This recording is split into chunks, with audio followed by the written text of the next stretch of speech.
Entre los múltiples perfiles y semblanzas que hemos leído y escuchado en estos días, después del fallecimiento del ex gobernador Miguel Lifchit, hemos elegido para compartir con ustedes uno muy particular que escribió el periodista Germán de los Santos, corresponsal de Rosario para el diario La Nación, que hace un repaso de su trayectoria desde los inicios en la política hasta estos últimos días en los que lamentablemente el ex gobernador Miguel Lifchit falleció a causa de complicaciones por coronavirus. Vamos a dialogar con Germán, que tiene la amabilidad de atendernos. ¿Cómo estás? Muy buenas noches, gracias por atendernos. Buenas noches, ¿qué tal? ¿Cómo estás? Muy bien. Bueno, leíamos tu semblanza, tu perfil del ex gobernador, con, bueno, la distancia del periodista, pero también con lo que significa haber compartido mucho tiempo con un personaje muy central de la política santafesina, de la rosarina particularmente. ¿Cómo lo sintetizarías a Miguel Lifchit? Sí, me parece que uno de sus rasgos fundamentales era que era una persona de muchísima acción.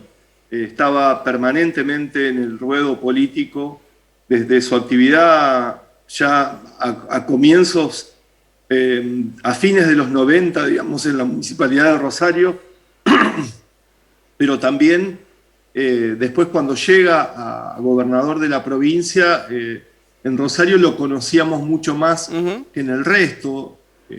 Hubo una particularidad que siempre recayó en su apellido, Claro. claro, tan difícil de escribir por las consonantes. Y yo creo que uno de los rasgos fundamentales de Lifchit era ese, era la acción. Un hombre que estaba penetrado permanentemente con la gestión pública y que desde el municipio de Rosario logró moldear una ciudad post-crisis del 2001 en una situación muy difícil y que ahí, digamos, se sube la gestión municipal al despegue económico también de la Argentina, con lo cual a Rosario le dio mucha visibilidad. En ese momento uno de las columnas vertebrales de la gestión de Lifchit fue el Congreso de la Lengua, que se hizo en Rosario y tuvo mayor visibilidad, y fue un hombre que siempre aprovechó esos momentos, tanto los difíciles, después de esa crisis tan severa del 2001, como también ese despegue económico que irradió en Rosario, sobre todo por ser una ciudad muy cercana a todo la economía agroindustrial. Para nosotros probablemente esa gestión como intendente no es tan conocida, pero vos haces mucho hincapié en la transformación, en la modernización del Estado municipal y una transformación urbanística de la ciudad de Rosario, seguramente pensando en que él viene de las ciencias duras, de la ingeniería, y que trabajó fuertemente en los procesos de planificación estratégica de Rosario. Claro, exactamente. Uno de los, digamos, ejes principales de todo ese periodo del socialismo que lo inicia Hermes Wiener en la Intendencia fue la planificación estratégica de la ciudad, y Lifchit tuvo un rol ahí clave, que fue la descentralización municipal, que en esa época no era muy común en los municipios de la Argentina. Esto fue una idea que se tomó de algunos países europeos que empezaban a ver que digamos, los municipios o los estados municipales tenían que acercarse más a la gente, y por eso se hicieron 6 distritos en Rosario. Empezó con 2 y se fueron sumando, y ahí Lifchit tuvo un rol muy clave, con lo cual también conoció muchísimo la epidermis de la ciudad, que después cuando llega a intendente, que no era un hombre muy conocido para la mayoría de los rosarinos, tiene ahí una diferencia con el resto. Una de las características también de su labor política es que Lifchit llega a los cargos públicos con una diferencia de votos siempre muy pequeña. Tanto cuando llega a la municipalidad en el 2003, que gana por muy pocos votos, y después en la gobernación, cuando llega en el 2015, que la victoria frente a Miguel del Cel también es muy mínima. A pesar de esas limitaciones, fue un hombre que siempre tuvo en cuenta que ese condicionamiento le daba a su vez fortaleza para ampliar y generar consensos por esas limitaciones a nivel político que siempre tuvo al inicio de sus gestiones. Es cierto que una muerte temprana opaca o oculta algunas falencias, resalta los valores, pero en el caso de Lifchit es unánime el consenso de todos los sectores políticos, empresariales, sociales, digamos, es un hombre que ha gozado de una muy buena imagen, ¿no? Sí, tuvo problemas muy serios, sobre todo en la gestión provincial y fundamentalmente en Rosario con el tema de la seguridad. Ese fue uno de los problemas más serios que enfrentó no solo la gestión de Lifchit, sino el periodo en que gobernó el socialismo. Pero me parece que ahí, como decía, que Lifchit era una persona que cuando las cosas estaban bravas, las convertía en fortalezas.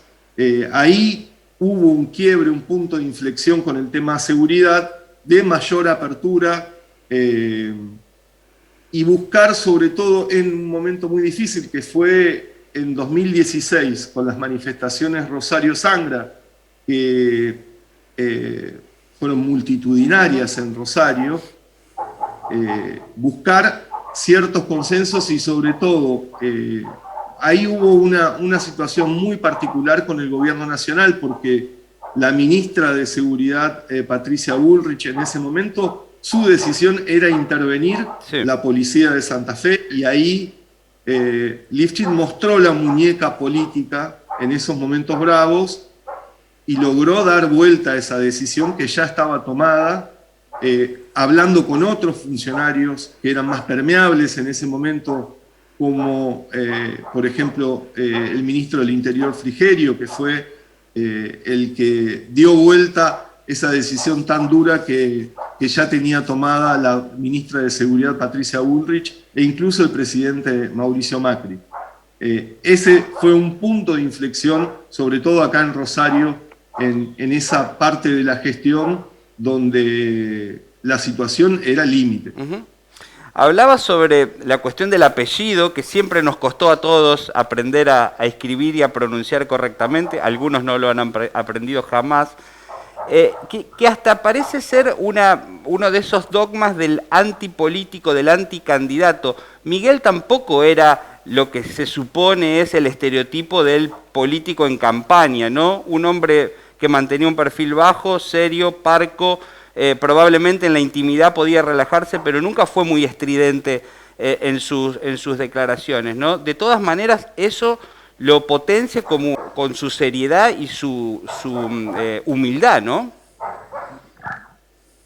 Sí, como vos decías, tenía un perfil como de un dirigente socialista clásico, austero, siempre muy formal, pero que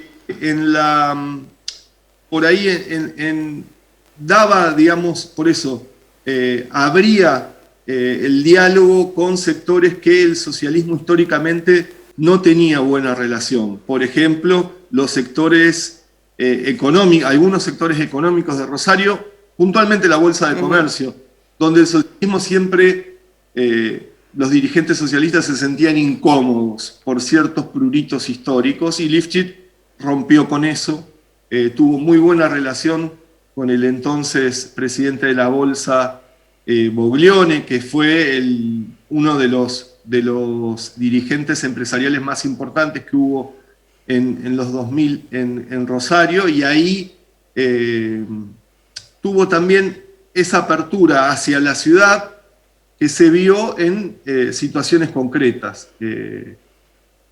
Digamos, los convenios públicos-privados que garantizaron, por ejemplo, inversiones inmobiliarias muy fuertes. Claro. Incluso fue criticado por sectores del socialismo más duro, pero que esa apertura, esa amplitud de mirada también después le fue generando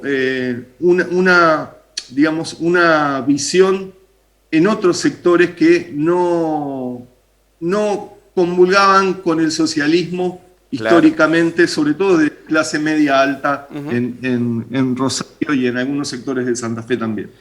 Esa diferencia que vos también marcás, tal vez como el único ítem que quedó pendiente entre Antonio Bonfatti y Miguel Lifchit, marcando de alguna manera dos líneas dentro de la herencia de Wiener, ¿no? ¿Quedó saldada, quedó pendiente? ¿Fue solamente coyuntural como reglas de juego de la política? ¿Cómo lo ves? Sí, me parece que, bueno, Wiener, digamos, después de la gestión de Wiener, habían quedado los dos dirigentes más importantes que en ese momento existían, que eran Bonfatti y Lifchit. Lifchit era uno de los candidatos a sucederlo a Wiener, pero Wiener tomó la decisión de que fuera Bonfatti. Ahí hubo bastantes tensiones internas dentro del socialismo, que después creo que se fueron apaciguando, pero que también generaron que existieran dos sectores internos, pero que en este último tiempo ya Lifchit acaparaba la mayoría de la atención después de la derrota de Bonfatti contra el actual gobernador Perotti. Lifchit era un candidato cantado para las próximas elecciones, ser candidato a senador y después volver a intentar ser gobernador otra vez, y creo que estaba trabajando para eso. Claro. Era muy llamativo también esa imagen de Lifchit recorriendo ciudades y pueblos y localidades del interior de Santa Fe como si fuese un gobernador de hecho, si podríamos decir, y algo que le molestaba incluso mucho al propio actual gobierno de Perotti, porque no se entendía muy claramente el rol que tenía Lifchit en esa actividad permanente a nivel político. No tanto a nivel mediático, pero sí a nivel político. Sí, de hecho estuvo aquí en Sunchales pocas semanas antes de confirmar su caso positivo de coronavirus. Te metías en el tema electoral y por supuesto que hay una cuestión, es muy incipiente todo, pero queda para plantear qué será del futuro del socialismo, del Frente Progresista, con la pérdida de un líder tan potente, de tanta imagen o con tantas posibilidades de trascender, y evidentemente una segunda línea que lo acompaña pero que no tiene un sucesor natural. ¿Cómo ves, cómo proyectás este espacio del Frente Progresista y del socialismo en particular? Bueno, es una muy buena pregunta porque sobre todo hay una gran incertidumbre en cuanto al futuro del Frente Progresista después del fallecimiento de Miguel Lifchit, que era la figura indiscutida dentro de ese espacio político. Creo que también, como todos los partidos políticos, el propio Frente Progresista y el socialismo en particular tuvo un déficit muy importante de recambio generacional y que no hay figuras jóvenes que acaparen la atención, sobre todo del electorado, por niveles de conocimiento altos. Creo que los cargos ejecutivos en los que está el intendente Pablo Hapkin actualmente en Rosario y Emilio Jatón en Santa Fe también son lugares estratégicos dentro de la política para mirando hacia un futuro, digamos, un futuro electoral en cuanto a la gobernación, pero va a ser muy difícil para el socialismo y para el Frente Progresista resetear, digamos, esta realidad después del fallecimiento de Lifchit, porque no hay figuras de su envergadura política, sobre todo en estas nuevas generaciones que han surgido. ¿Imaginás una especie de diáspora, sobre todo de los aliados del Frente Progresista, algún sector del radicalismo que decía, con Lifchit vamos, pero es con Lifchit, con otra figura tal vez pensemos otra estrategia? ¿Eso se podrá dar? Y eso es probable. Hay que ver también la realidad política, que es tan cambiante en la Argentina y que las coyunturas van modelándose no con una planificación a muy largo plazo, sino que es todo muy, muy cortoplacista. Con lo cual también hay un montón de interrogantes que quedan sobre la mesa en cuanto al futuro político de este espacio. Ya a principios de año había una discusión interna dentro del propio Frente Progresista, claro, si ese sector del socialismo y el radicalismo tenía que ampliar la alianza para incluir a Juntos por el Cambio, para pelear contra el propio peronismo. Lifchit no era partidario por ahora de esa conjunción mucho más amplia, pero el escenario es otro hoy y las cartas creo que están sobre la mesa con muchos interrogantes y sobre todo gran incertidumbre. Muy amable, Germán, por tu análisis y el recuerdo del exgobernador. No, por favor, muchísimas gracias a ustedes. Germán de los Santos, con él compartimos el recuerdo del exgobernador Miguel Lifchit. Ya volvemos.